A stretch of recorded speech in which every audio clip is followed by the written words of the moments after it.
a banana lately? Probably not. Pretty tough. But it's been tougher on some other people. Some people in one of the countries that used to be called banana republics.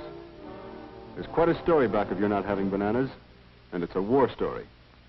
24 hours after Pearl Harbor, the Republic of Honduras declared war on Japan. 4 days later on Germany and Italy. What did it mean to us and to them? To us, it meant solid help.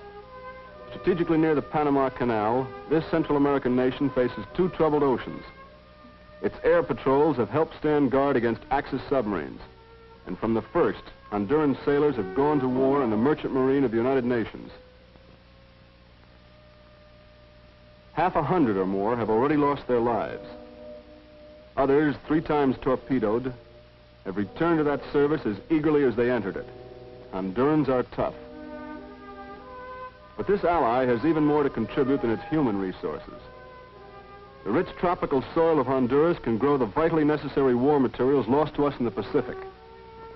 Rubber for 100 uses, copra, palm nut oil, abaca fiber for the manila rope needed on every freighter and warship, balsa for planes and life rafts, mahogany for PT boats. Bananas have been a proof of what Honduran soil can do. The whole north coast of Honduras was banana country, the greatest producing area in the world. It was an amazing machine for tropical agricultural production. Needing special irrigation, they developed an overhead system that threw water for 100 yards with the sure control of a housewife watering a window box.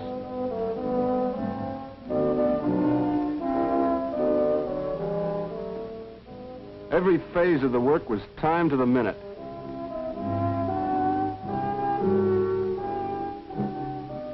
Cut green, the bananas were carried to the rail lines by patient, specially trained mules.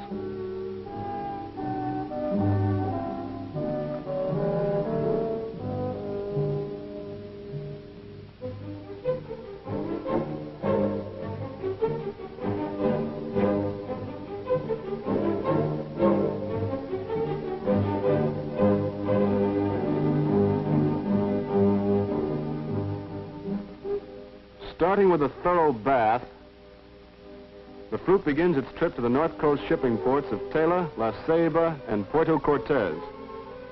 Up to the war, this fruit represented almost 70% of all Honduran exports. Thousands of men worked to produce the bananas that moved out to the markets of the world. Up the Caribbean to New Orleans and New York, across the Atlantic to England and Europe. Hondurans are good workmen, fast, careful, and thorough. And their north coast was geared to get out bananas. Almost too well geared. Government revenues, wages, food, clothing. Almost all of these were dependent on banana production. Bananas sent out by ships. That is, before the war. With war, there are fewer ships and higher priorities.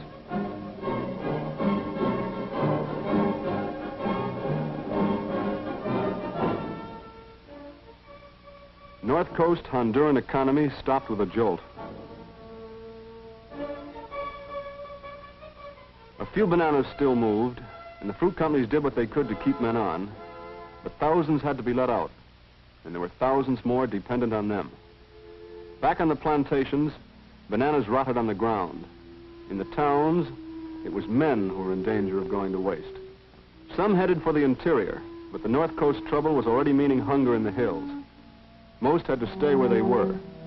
These North Coasters were United Nations manpower, men willing and able to get out the rubber, abaca, mahogany, and other materials that Honduras can produce.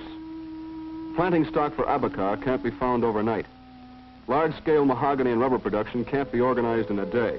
Shifting economic gears takes time and organization. For a man to get broke and hungry takes no time at all. Or sometimes bitter. Bitterness can breed distorted thinking. On some telephone poles that fall, swastikas began to appear. Something had to be done, and something was done. At the invitation of President Carrillas, the U.S. government, through the Coordinator of Inter-American Affairs, sent a special emergency mission to Honduras in the fall of 1942. On an October day, these men of the North Coast heard what the Honduran government This mission, an Ambassador Irwin had decided to do. They'd started by looking at a map. Tegucigalpa, the capital, has no railway. It's hard to get from coast to coast in Honduras. Hard for people, hard for goods. A narrow gauge railway starts from the north coast ports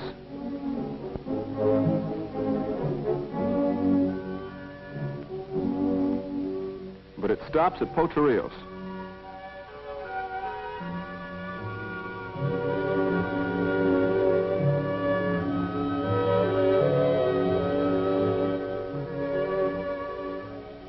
From there, a truck could get through the hills to Lake Yohoa, but where it wasn't hub-deep mud, it was more like a pile of rocks than a road. That's right, those tires are United Nations rubber. Those rocks could chew up a set in half a dozen trips, and it's that way straight through to Lake Yohoa, on what amounts to the only coast-to-coast road from the Panama Canal to Mexico.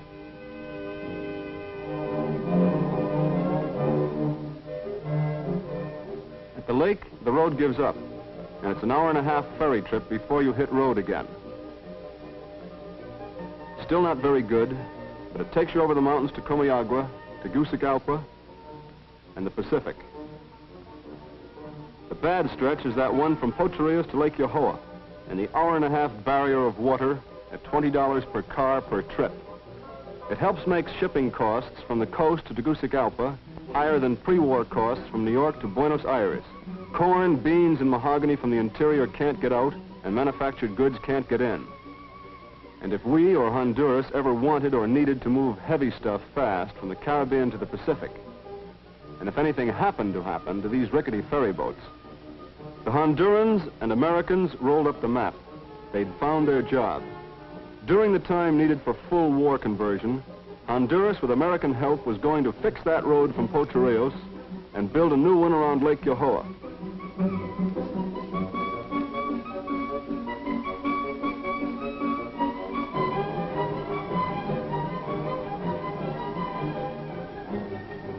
Man's work, and it was starting fast. Consignments of tools started for Poterillos the day the agreement was signed.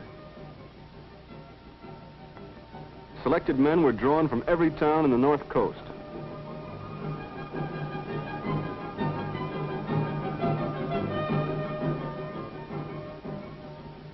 They came in squads of 200 at a time. The first of them slept in banana cars at the Poterillos railhead,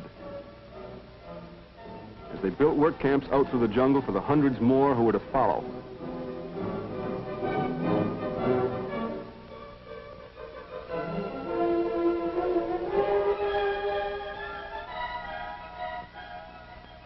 This was emergency work, and it was done with the materials at hand, in the way the men knew.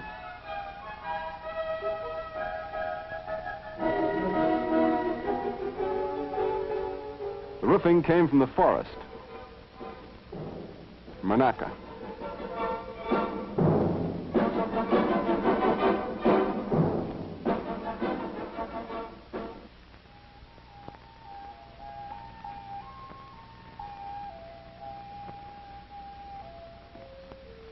Bunkhouses went up. Warehouses. Cook shacks. And the main body of workmen moved in. 5 engineers began the job, and it was really an all-American team. Haxton from the U.S. Public Roads Administration. Luque, Colindres, and Molina from Honduras. And Montemayor from Mexico.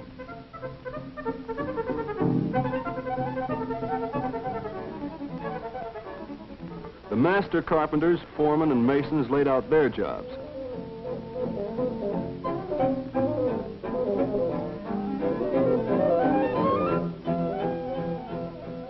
Machete men cleared the brush as the road army went into action.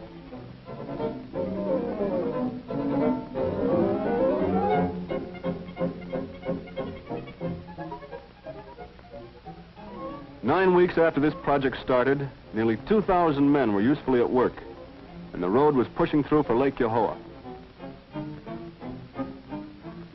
Some machinery, but not much. This job wasn't asking for equipment more needed elsewhere. They used what they had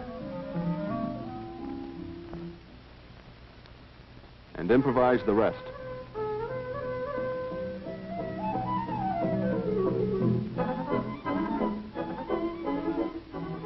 Yes, it's good to work again.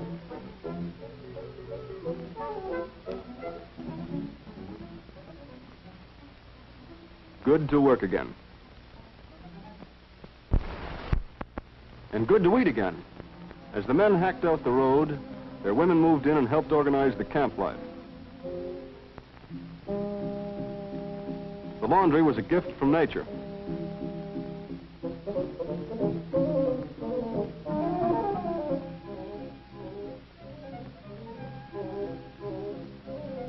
Engineers helped on the water supply.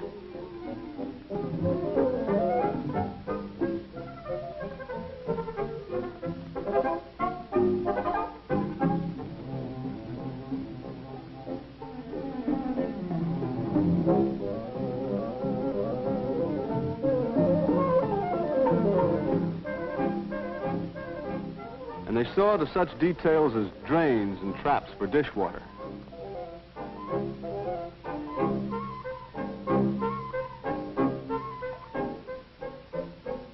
Meals were private enterprise, but the price for a day's board was held at half the daily wage. Later, as supplies were better organized, it dropped to a third.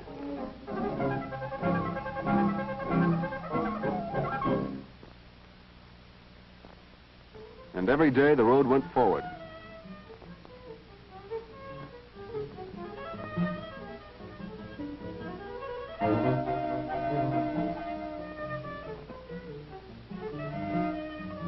When you're short on trucks and aren't asking favors, you make out with what you can lay your hands on.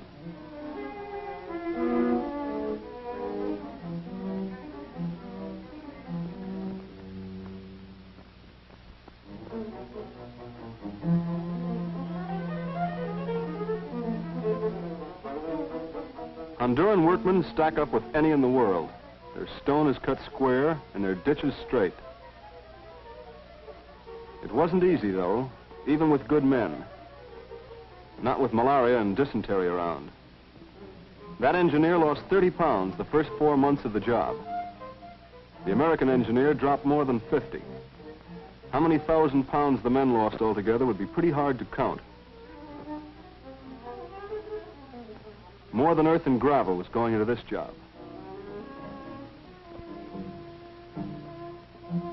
And while it went ahead, another job was going on. Finding and shipping in precious planting stock for the war crops that Honduras could grow. Abaca for rope, derris for rotenone, and new food for the interior.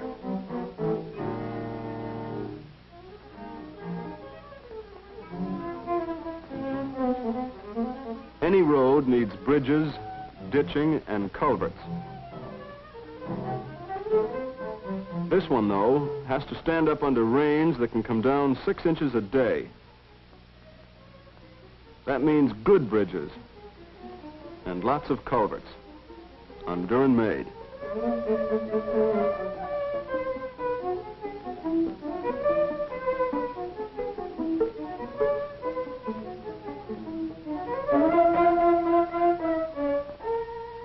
But each day pushes the road on, and each night the men march home as from a victory. They have a right to. It's hard country. Hard to build a road in, hard to stay healthy in.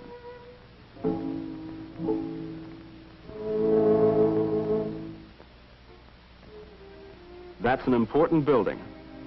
First hospital in the project area.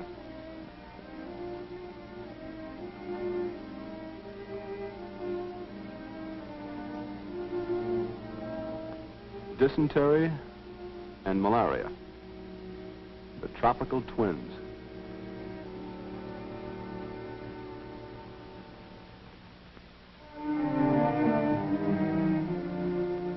But there was another team in action, Honduran doctors and a U.S. Health and Sanitation unit, working together in what they call a servicio,